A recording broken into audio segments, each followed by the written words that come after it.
Siemaneczko, z tej strony Anioł, witam Cię serdecznie na kanale. W tym odcinku omówimy sobie najnowsze patch notesy. Dostaliśmy maila, więc sobie do niego zerkniemy. No i zobaczymy, co ciekawego twórcy gry nam mają do zaoferowania już 25 czerwca. Także łapka w górę, subskrypcja, jeśli jeszcze tego nie robisz. No i lecimy z pierwszym punktem. Pierwszy punkt to nowe wydarzenia. No o wydarzeniach to wiecie, nigdy tutaj nie poruszam, bo z reguły nie wiemy, co w nich będzie. Większość tych wydarzeń sobie pominiemy, ale jedno wydarzenie zwróciło moją uwagę. No i jest to nowe wydarzenie międzyserwerowe, wydarzenie Dziedzictwo Agoru. Przygotuj się na bitwę, która przekracza wymiary. W tym starciu światów dwie krainy walczą o dominację. Podpunkt pierwszy. Wprowadzenie wydarzenia po aktualizacji. To wydarzenie zostanie wprowadzone testowo na kilku serwerach przedwojennych, zanim zostanie udostępnione na wszystkich serwerach przedwojennych. Więc czy my je dostaniemy? Ciężko mi powiedzieć, pewnie nie. Jakoś te nowe rzeczy omijają nasz serwer, więc pewnie tego nie dostaniemy, ale zobaczmy, o co w tym chodzi. Harmonogram wydarzenia. Faza podglądu. Dzień pierwszy. Dwie krainy zostają dopasowane jako przeciwnicy. Faza przygotowawcza trwa 5 dni. Dwie krainy stają naprzeciw siebie w 5-dniowej rywalizacji, każdego z nich wykonując zadania o różnej tematyce, aby zdobyć błogosławieństwa światła i walczyć o dominację w dziennych i ogólnych rankingach. Zwycięskie krainy to napastnicy, a przegrane to obrońcy. Podejrzewam, że to będą jakieś wydarzenia typu kup sobie pakiecik, a dostaniesz jakieś punkty. Pewnie to będzie coś w tym stylu. No i potem nadejdzie faza bitwy, gdy już zostaniemy podzieleni na napastników i obrońców. No i faza bitwy trwa 4,5 godziny. Chyba dobrze to rozczytałem. Gdy obie strony zdecydują o przedziale czasowym, napastnicy wejdą do regionu Agoru, w krainie macierzystej obrońców, aby stoczyć bitwę. Agoru, no to oczywiście już wam pokazuję. Tutaj mamy Agoru, więc jest to ta kraina. Wróćmy do maila. Cele bitwy to m.in. uświęcone ruiny. 3 uświęcone ruiny różnych kolorów pojawią się na obszarze wydarzenia. Gdy napastnicy zniszczą je lub jeśli obrońcy zdołają ich bronić do końca bitwy, otrzymają nagrody krainy. Jeśli napastnicy zdołają zniszczyć wszystkie 3 uświęcone ruiny, otrzymają również specjalne ksywki jako nagrodę. Nagrody gracza. Gracze otrzymają uświęcone gwiazdy za wyjątkowe wyniki w bitwie. Uświęcone gwiazdy określają nagrody gracza, wydawane po zakończeniu wydarzenia. Sprawdź okno wydarzeń, aby dowiedzieć się więcej, więc no to będzie to całe najeżdżanie na królestwa. 4,5 godziny walki.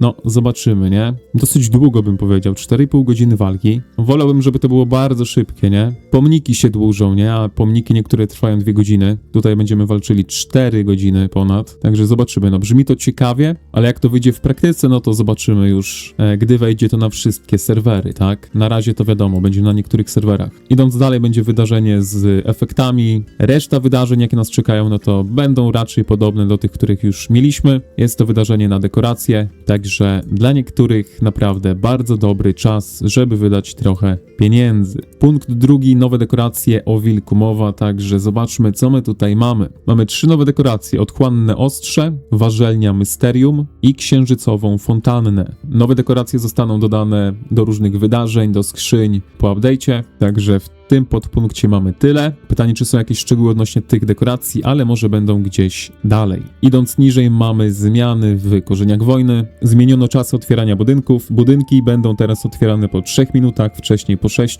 3 minuty po rozpoczęciu bitwy będzie można już w nich rozmieszczać legiony, będzie można je zajmować. Ponadto nieznacznie rozszerzono pole widzenia dla legionów piechoty, kawalerii, magii i strzelców wyborowych, z wyjątkiem jeźdźców łosi.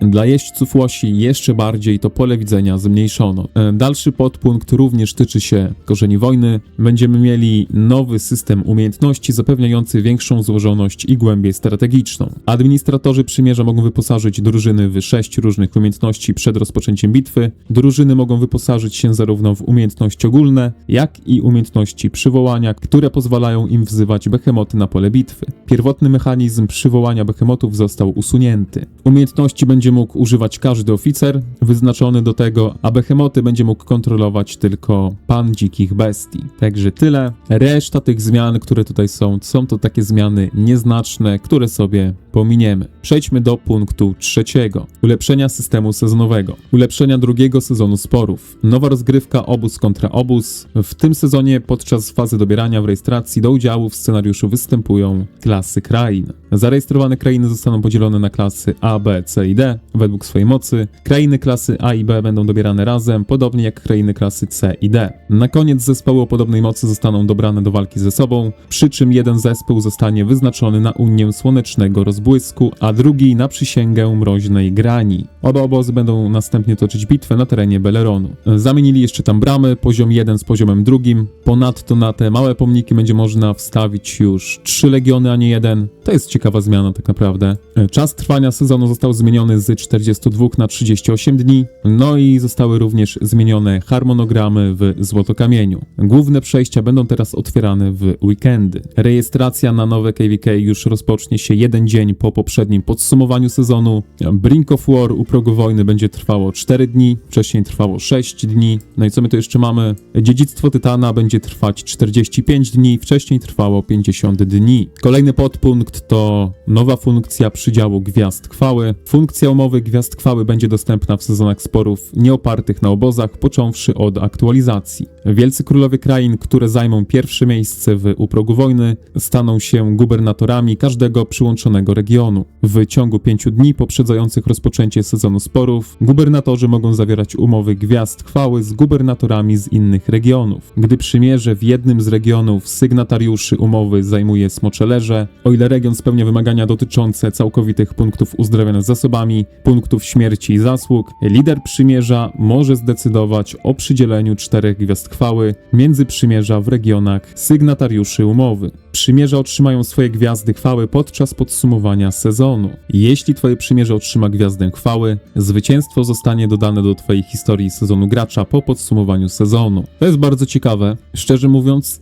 jeszcze nie mogę sobie tego wyobrazić, na czym dokładnie ma to polegać. Ktoś, kto wygra Brink of War, przez 5 dni będzie mógł rozdzielać jakieś gwiazdy i w sumie to tyle z tego zrozumiałem. Jeśli wiecie coś więcej na ten temat, to śmiało możecie podzielić się w komentarzu, chętnie to przeczytam. Natomiast my przejdźmy troszkę dalej. Zmiany zasad oceny chwały. Po podsumowaniu sezonu śledzenie punktów chwały, oceny chwały zostanie zakończone. Nieodebrane nagrody zostaną wysłane do graczy pocztą. Po aktualizacji ta zmiana zostanie zastosowana do wszystkich sezonów, które są obecnie w toku. No spoko, czyli żadne nagrody nas nie ominą, będziemy mieli je na mailu. Takie rozwiązanie jest naprawdę bardzo dobre. Zmiany w sklepie wymiany tokenów. Dodano rozkładanie schematów. Gdy legendarna dekoracja została ulepszona do 9 poziomu, wszelkie nadwyżki schematów mogą zostać rozłożone w sklepie wymiany tokenów po zakończeniu sezonu. Dodano przedmioty many. Możesz teraz kupować duże ilości przedmiotów many w sklepie wymiany tokenów, gdy sezon się zakończy. Myślę, że ta zmiana też jest dobra. Wiadomo, mnie nie dotyczy. Ja bym to jeszcze poszedł o krok dalej i usprawniłbym to w taki sposób, że jak dostajemy jakąś dekorację, to możemy ją po prostu rozłożyć na schematy, no i dane schematy możemy użyć do innej dekoracji, jakiej tylko chcemy. Wiadomo, że przy rozkładaniu moglibyśmy tam otrzymywać jakieś 80%, nie musiałoby być to 100% w schematach, ale myślę, że z takiego rozwiązania każdy by się ucieszył. No i ostatni podpunkt. Po aktualizacji zapomniana tarcza i karwasze zagłady zostaną dodane do kompendiów sezonowych. Szkoda, że ten update nie wszedł troszkę szybciej, tak jeszcze my byśmy się na to załapali, no ale wiadomo, biednemu zawsze wiatr w oczy, prawda? Punkt 4. Usprawnienia systemu przymierza. Ulepszone dekrety przymierza. Podczas przeglądania odpowiedzi na sprawdzanie gotowości na stronie dekretu, możesz teraz sortować odpowiedzi według zgodzono się, odrzucono lub nie potwierdzono. Ja bym dodał, żebyśmy mogli sobie wpisać jakąś tam odpowiedź, taką ale ankietę zrobić, bo aktualnie mamy tylko 2 możliwości, tak? Mamy czerwony przycisk i zielony przycisk. Fajnie by było, jakbyśmy mogli dać na przykład 4 odpowiedzi i byśmy mogli wybrać, czy można zaznaczyć tylko jedną, czy można zaznaczyć kilka. I myślę, że takie dekrety, no to byłoby już coś pięknego. Myślę, że dekrety można jak najbardziej jeszcze ulepszyć. Troszkę niżej mamy kolejne powiadomienia o tym, że jak będziemy opuszczać nasze przymierze przed podsumowaniem sezonu, będziemy mieli komunikat, że możemy stracić nagrody, no i czy chcemy opuścić, także też spoko zmiana. Przejdźmy do punktu 5. Ulepszenia doświadczenia bojowego. Nowe narzędzia planowania strategii. Narzędzia planowania strategii jest już dostępne dla przymierzy, pozwalając na szybkie dzielenie się planami strategicznymi ze swoim przymierzem i zmniejszając obciążenie administratorów i dowódców. Admini przymierza mogą dotknąć okno wyskakujące w dowolnym pustym obszarze na mapie, aby uzyskać dostęp do strony narzędzi planowania. Narzędzie pozwala dodawać linii ataku, obrony i odwrotu oraz oznaczać zakazane terytorium czy obszary przeniesienia. Będziemy teraz mogli sobie baz grać po mapie. Myślę, że to też jest jak najbardziej fajne. Zobaczymy, jak to w praktyce wyjdzie, ale no, to jest na pewno fajna zmiana. Troszkę niżej mamy nową funkcję ogólnego zarządzania planowaniem. Dodano funkcję zarządzania planowaniem dla motywów miast i wzmocnień dekoracji w sezonie 3 i kolejnym, no czyli w sezonach sporów. Można zapisywać ustawienia wstępne dla motywów miasta i dekoracji oraz szybko przyłączać się między nimi. Da się również uzyskać dostęp do tej funkcji z ekranu rozmieszczania legionów, co pozwala na wyposażenie wymaganej konfiguracji wzmocnień w odpowiednim momencie. No i to też jest w sumie spoko, nie?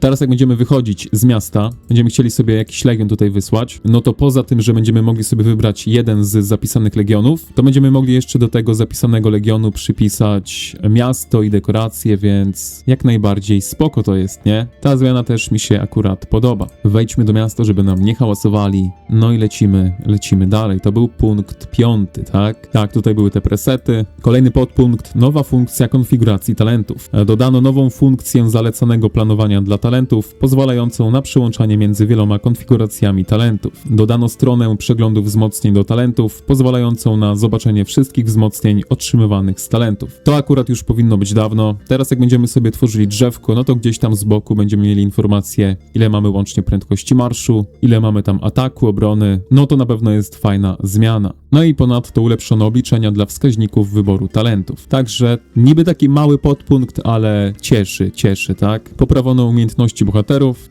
Teraz Tandelyn będzie mogła lepiej działać z Kantamanem, no bo będzie otrzymywał Kantaman wzmocnienia od osłabień Tandelyn, więc no, tak powinno być już na samym początku, także zobaczymy, może będzie jakaś nowa para, trzeba będzie to przetestować. Podpunkt kolejny, poprawki oblężeń w sezonie 7. Naprawiono problem w oblężeniach w sezonie 7, gdzie wzmocnienia muru, niebo pełne strzał i czubek włóczni wpływały na legiony jeźdźców łosi. Także nerfimy jeźdźców łosi do zera. Natomiast kolejny podpunkt, naprawiono problem w oblężeniach w sezonie 7, gdzie bramy natychmiast odzyskiwały pełną trwałość po zniszczeniu, gdy cytadela wchodziła w fazę rozejmu. Po tej naprawie bramy będą odzyskiwać tylko określoną ilość trwałości. Nie wiem, na czym to polega, ale no, jak coś naprawiają, no to na pewno dobrze, tak? Pewnie resetowali tam coś, nie? Na ostatnich minutach, więc niech to poprawiają, prawda? Kolejny podpunkt to tak naprawdę żadne zmiany, tylko zmiany w opisach. Umiejętności się niby nie zmieniły, więc sobie to pominiemy.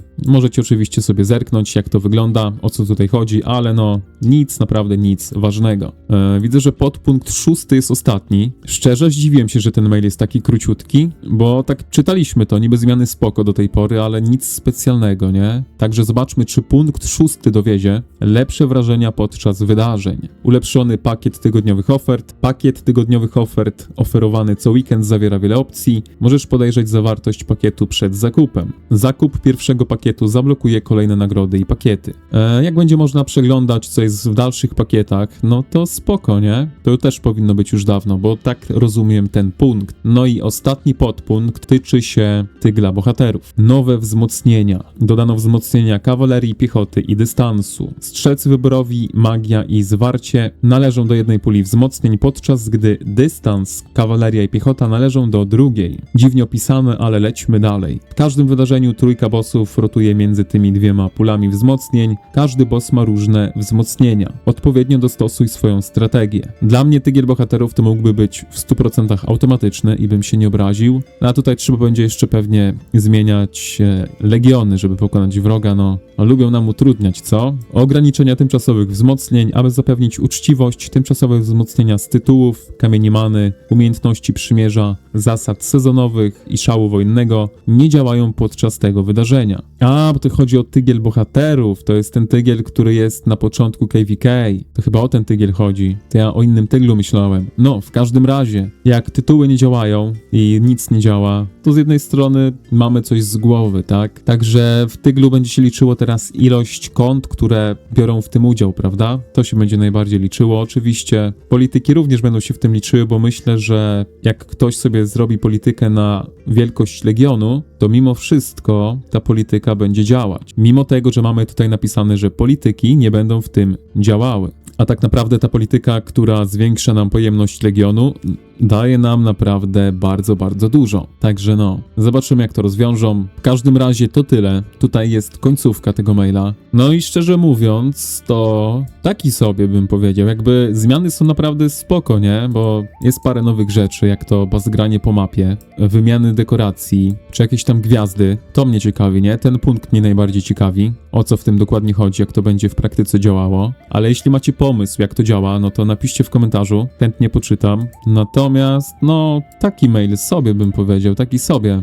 Jakby spoko zmiany, ale takie zmiany to by mogli wprowadzić jakimś mini-fixem, nie? Jakiś mini-hotfix taki na szybko, a nie jakieś update'y specjalne. Chociaż ten punkt pierwszy z tym wydarzeniem międzyserwerowym, to może być jeszcze ciekawe, nie? Tylko znowu, jak tutaj będą rozdzielać to, a mamy napisane, że będą to tak rozdzielać, że wygrani w pierwszej fazie będą atakować, a przegrani będą się bronić, no to raczej wygrani będą zawsze mocniejsi, nie? Tak mi się wydaje. Chyba że będzie jakaś łatwa obrona, no to wtedy mogą niektórzy specjalnie przegrywać. Zobaczymy, co ludzie wymyślą. No tutaj widzę, że może być ciekawie z tym, nie? Generalnie moja ocenka tego update'u, tego patcha, tak bym powiedział, no 4/10, nic specjalnego. Dla mnie to nie powinno mieć miano. Brakuje tu kilku punktów, nie? Moim zdaniem, ale wiadomo, takie mini zmiany nawet są na plus, aczkolwiek nic takiego mnie tutaj nie urzekło, bym powiedział. Dajcie znać, czy ten mail wam się podoba. Ja się będę z wami żegnał, wiecie co robić, trzymajcie się, elo.